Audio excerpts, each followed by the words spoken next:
Hi everyone, it's Christy from My Mum the Teacher, and today I'm going to be sharing with you my Models of Behaviour Management presentation, which focuses on the Assertive Teaching Model or the Canter Model. Christine Richmond states that behaviour management is a deliberate and sometimes unusual way of communicating with students both individually and in groups in order to influence them to engage with particular activities that they may or may not want to do. It is learnable. So what behaviour management style do you use in your classroom? Do you lean more towards the group management model, such as the Assertive Discipline Model or the Jones Model? Do you take a behaviourist approach that arose from the work of Skinner? Maybe you attempt to modify a student's behaviour by changing the way they think based on the cognitive models. Perhaps your management techniques stem from the psychological or needs-based communication models such as Dreikers, Adler, Balson and Glasser. Or maybe you are eclectic in style and use Bill Rogers' approach of incorporating several different approaches. Is any one style better than another? Because as the picture here states, behaviour management doesn't always go as planned. In this presentation, we're going to be exploring Lee and Marlene Canter's Assertive Discipline Model. The president of the American Federation of Teachers concluded that classroom behavioural management, which is the ability to calmly control student behaviour so learning can occur, can make or break a teacher's ability to be successful and is the hardest skill to master. In today's classroom, we are often faced with students who have various disabilities, are English language learners, are at-risk students with attention problems and disruptive behaviours. So classroom management and discipline control are more important than ever. Teaching children the appropriate behaviour for certain situations is an integral part of teaching in today's classroom. In doing this, teachers are preparing their students for real-life situations, such as how to consider those around them and how to solve everyday and complex problems. As teachers, it is our responsibility to help young people become fully functioning members of society. So what is good behaviour management? Should teachers wait for poor behaviour before disciplining a student? Should the teacher just walk into the class and gauge the vibe from the students before establishing a behaviour management plan? Should teachers ignore bad behaviour and hope that the student just gets over doing it? Or should we yell at our students to show them that we are not happy or pleased with their behaviour? When we're talking about being assertive, Google defines assertiveness as having or showing a confident and forceful personality. Assertive teachers are those who are proactive in developing a plan of action before they begin teaching and change it according to the specific classroom and student requirements. These teachers determine ahead of time the correct actions they will use with regards to the students who are disruptive and for those who are doing the correct thing. Canter and Canter state that assertive teachers are proactive in teaching their students how they expect them to behave. The Assertive Discipline Model is a structured, teacher-centred system that was designed by Lee and Marlene Canter to help educators manage student behaviour in the classroom. Traditionally, teachers were focused on student needs rather than their own, in keeping with the theories promoted by Thomas Gordon, Sigmund Freud, Rudolf Dreikers and William Glasser. The Canters, however, drew from B.F. Skinner's behaviour modification theory, whereby a positive reinforcement should follow a positive behaviour, as they believed that a negative behaviour should be followed with a negative consequence, with the negative consequence having increasing severe consequences for repeat negative behaviour.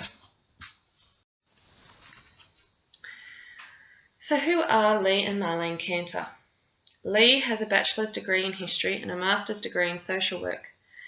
His wife, Marlene, who has advanced training in the field of special education, together felt that there was a need to create a behaviour management model to help teachers who were burning out while working in inner city schools in the United States to get beyond merely surviving and to help them establish the role of boss. Their approach would train teachers how to have the confidence and skills to manage student behaviour in a clear and caring manner that was free from anger and hostility. Canter and Canter highlighted the importance of being assertive and setting limits so that discipline is proactive rather than reactive. According to Lee and Marlene Canter, successful classrooms are those that are under firm teacher control, meaning that the classroom belongs to the teacher. The teacher is the adult and knows what is acceptable and unacceptable behaviour. This style of discipline uses the premise that children want and need clear limits on their behaviour so that they know what to do, how to be successful, and feel good when their achievements are acknowledged. This discipline theory is placed at the authoritarian end of the discipline continuum.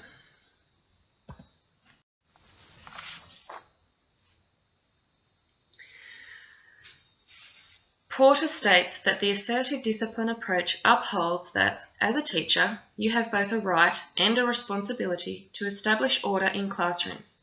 That is, to maintain an effective and efficient learning environment through teaching obedience to authority. To achieve this, it is the job of the teacher to establish classroom rules, rewards and consequences and deliver for either compliant or negative behaviour.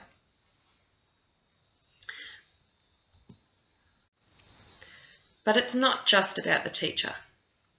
The Canters also highlighted students' rights, which included having the right to a teacher who sets boundaries, provides support for appropriate behaviour, and identifies and enforces consequences for inappropriate behaviour. Their 2002 publication of the text Assertive Discipline, Positive Behaviour Management for Today's Classroom came with the notable inclusion of teachers building a caring and trusting relationship with their students, in addition to providing the aforementioned classroom structure. According to Canter and Canter, there are 3 types of responses to student behaviour. We have the hostile teacher, the non-assertive teacher, and the assertive teacher. So let's explore these 3. The hostile teacher uses an aversive style whereby they shout at the student, make threats, and use sarcasm. They see their students as adversaries, and they see their relationship as a power struggle, needing to lay down the law and use harsh, loud commands to do this. Students will often feel unliked and unjustly controlled, and while initially this may see you get results, it carries the risk of causing emotional harm and possible abuse or the possible use of sarcasm in return. We've all been here at one time or another. It's important to look back on these moments and learn from them. No one is perfect. The non-assertive teacher behaves passively towards students. They typically feel it is wrong to place demands on their students and fail to establish clear standards of behaviour and fail to back up their words with appropriate actions if identified standards are not adhered to. Students of a non-assertive teacher feel that the teacher is weak and they don't take anything they say seriously and will act confused when given instructions or directions. This doesn't mean, though, that teachers should bully their students either. Balance is the key, which is where the assertive teacher is good. The assertive teacher clearly and specifically places limits and rewards students who follow class rules. They also give consequences to students who choose a negative behaviour. Assertive teachers make their expectations known not only to students but to parents and school executives as well. The Canter's broken record response is where a request is repeated up to 3 times before a consequence is dealt. While some students will test the teacher's resolve and argue, this approach will often work better than threatening, cajoling, or trying to win the students over by saying please. With assertive teachers, students will have their needs met, know that they have rights and that they will be respected, and have trust in their teacher and their teacher's words and actions. Now we're going to look at the classroom discipline plan. The classroom discipline plan consists of 3 components: a set of classroom rules, positive recognition for those who obey the classroom rules, and a hierarchy of consequences for those who disobey the classroom rules. The purpose of the classroom discipline plan is so that teachers avoid the need to make rash and ill-considered decisions that are emotionally charged as a result of student behaviour. Having this plan will also enable teachers to secure school support from executives and parents. Rules exist in every social group, whether they are made explicit or not. Classroom rules help to negotiate how the complex mix of individuals within the class is going to learn and how they help establish an environment that will limit problem behaviours. Classroom rules should be created with student input, as students are more likely to obey rules if they have input into them, the rewards and consequences. Teachers should set aside time at the beginning of the year to establish classroom rules, and remember, they don't have to be called rules. You could name them classroom expectations, our class contract, our agreement, Miss G's classroom code, etc. Set up something that resonates with you and your students. The rules, though, should cover all areas, including safety, courtesy, following directions, keeping hands and feet to yourself, and the use of appropriate language. Rules should use simple language, be in a positive voice, and be displayed prominently in the classroom or student workbooks. The purpose of having rules that cover these areas is that they are immediate, observable, and apply across all learning settings. Catch them being good is what positive recognition is all about.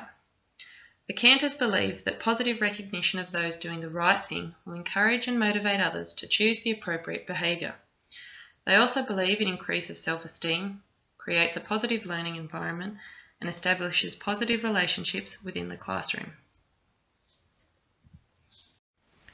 The Canters also suggest that teachers consider a positive recognition system for the whole class.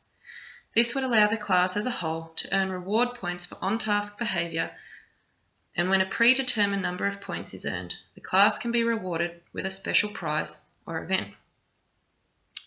An example is shown in this image, whereby a selected student could choose an activity on behalf of the whole class that everyone can participate in. There will be times, though, that an individual's actions are impacting upon the whole class's attempt to gain a reward. If this is so, they can be placed on a personal incentive program that offers more frequent rewards and means the class is given points when he or she reaches the interim goal. The third component of the discipline plan is the development of a hierarchy of consequences for those who disobey the classroom rules.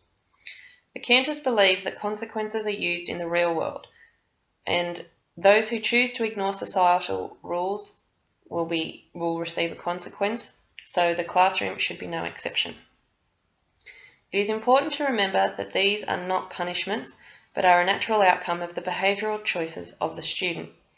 The consequences should be something that the student does not like, yet are not embarrassing or do not cause physical or psychological harm. A good example is the one seen on the slide at the moment, where the student is given a verbal warning for the first infringement of the rule. On the second step, their name goes on the board. Third step, they have a timeout. Fourth step, they'll need to go to another classroom for a timeout. And if they keep pushing the boundaries, they will then go to the office and be dealt with by the executive staff. It is important that teachers know that with each new day brings new opportunities to learn from the previous day's mistakes. The teacher should begin administering consequences from the lowest level, so as to give students a fresh start. The Canters also recommend that students are taught a discipline plan using the following procedures. You need to explain why the rules are needed and also teach the rules. You need to explain how positive recognition will be used, explain why consequences are needed, and you also need to begin immediate recognition of those who follow the rules. Along with the rules, you need to provide clear examples of how you expect your students to act towards each other and yourself. As seen in this image here, this is a great way of showing what is expected of a great classmate, what a great classmate is, what they do, what they say, and what they shouldn't do or say. These types of cues help students understand the decent, responsible behaviour that is expected in your classroom, and it's also a great way of showing them expectations of their parents and the wider community.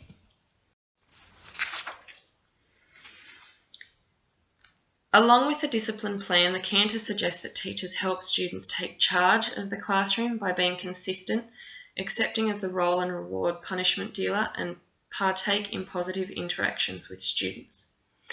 This helps to provide an optimal learning environment, and there are ways in which you can do that, such as listening to your students, by teaching them how to behave, by disciplining respectfully, using positive before punitive strategies, providing choices, nipping it in the bud, so making sure you monitor effectively and intervene quickly. Don't overreact, so pick your battles. Remain calm, try and keep your emotions out of the situation. Avoid secondary behaviour, make sure you always follow up. Be on their side. This can be difficult, but try and ensure that you're always trying to see it from their side, as this will help bring the situation back to a calmer nature. And always reward appropriate behaviour. So now I'm just going to briefly explore the strengths and the weaknesses of this assertive discipline approach. So at the time of its inception, the assertive discipline model was well received and implemented in many schools across America, and shortly after throughout most of the world. Teachers and administrators saw it as an attractive discipline model because it provided a straightforward approach to discipline, it gave clear direction as to rule setting, rewards and consequences, and it is simple enough for students and parents to understand. However, there are some weaknesses to this model. The Canters call for a school-wide implementation to the approach, but like most things, this approach may not work for all teachers. We're all individuals and we all have our own style that we need to use that works for us. So teachers need to implement a classroom management plan that they feel comfortable with and are able to implement effectively. It is not a comprehensive theory either, as it draws no links between classroom discipline and research into educational theory or the psychological needs of children. While it does have links, theoretical links to applied behaviour analysis and includes aspects of psychological needs model, it often lacks the rigour and overlooks school culture and practice. There's also research that states that children need structure, not rules and limits. And while the model calls for teachers to develop a warm relationship with students, this can sometimes be difficult when students are under the firm control of the teacher. While there is widespread popularity amongst those who have used this model, there is actually little research supporting the effectiveness of the model in reducing the rates of disruption and off-task behaviour. So being assertive isn't about holding all the power in the classroom. It's about knowing your students, developing warm relationships with them, stating your expectations clearly and regularly, developing a clear and concise classroom discipline plan that is fair and reasonable, recognising and rewarding those who choose to follow the rules and do the right thing, and consistently applying negative consequences when rules are not followed. So that concludes my presentation on the assertive management, or the Canter model of behaviour management. I hope it's provided you with a good overview of the model. If you would like any more information, you can use these sources or do a search through Google, as well as other teaching blogs. Thanks for stopping by.